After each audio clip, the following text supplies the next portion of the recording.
السلام عليكم ورحمة الله تعالى وبركاته. نهاركم مبروك حبيباتي الغاليات، كي راكم لاباس؟ ان شاء الله تكونوا في احسن حال. جبت لكم ظلمة ولا اروع، جربوها وما تندموش، شوفوا ما احلاها.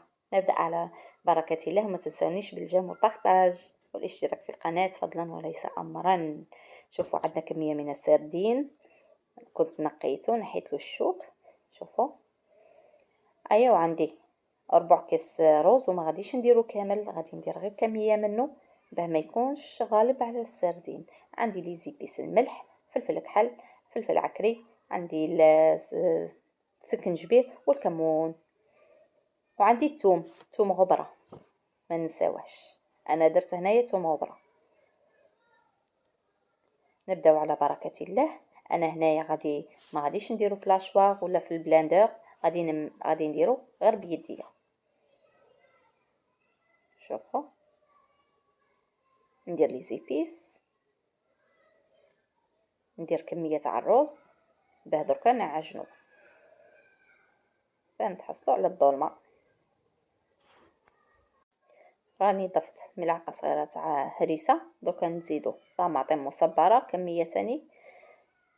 ايوا ونعجنوه بيدينا. مين ديرو الفلاشواغ يجيكم هكا ملقص، بصح مين ديريه بيدك يبقاو هكا تاع السردين. شوفوا نعجنوه مليح.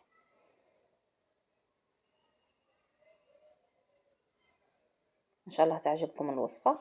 جيم وكومنتير اذا عجبتكم الوصفة، وبارطاجوها حبيباتي مع احبابكم باه يشوفوا اكبر عدد ممكن هذا الفيديو، واشتركوا في القناة فضلا وليس امرا.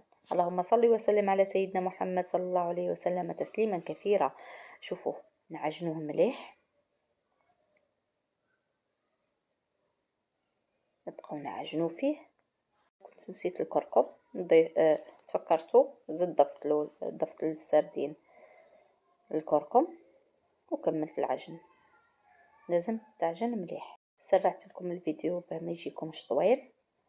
من بعد غادي نزيدو نضيفو كميه قليله تاع الرز، تقعدي تعجني وتزيدي الرز. هنايا كان فاتني المقطع، راني عاودته. زدنا ضفنا كميه مره ثانيه تاع الرز ونلمو نعجنوها مليح. شوفوا كيفاه من تتعجن باليد خير من لاشواغ. من ديريها في لاشواغ تجي ملقزه، ما يبقاش شويه سردين يبان، تحسبيها كفته.